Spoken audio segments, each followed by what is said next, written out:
Hello friends, నేనైతే ఈరోజు ఒక ఆహ్, ఉండలు చేయబోతున్నానండి.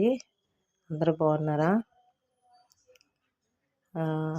నేను ఈరోజు వంటలు చేయబోతున్నాను. ఏ ఉండలంటే ఇవి నువ్వుపప్పు ఉండలండి. నువ్వుపప్పు ఉండలు చేస్తాను. ఉండల్లో బెల్లము ఆహ్, ఇది బెల్లం నువ్వుపప్పు చేసుకోవచ్చు. ఆరోగ్యానికి చాలా చాలా బాగుంటుంది. మీకు ఎముకలు పుష్టిగా ఉంటాయి, బలంగా ఉంటాయి.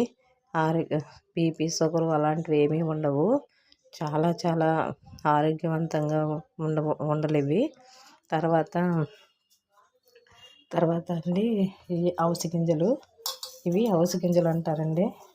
ఇవి చాలా మట్టుకు ఎవరికీ తెలియదు. కాకపోతే వాళ్ళు కొట్లు అడిగితే ఇస్తారు.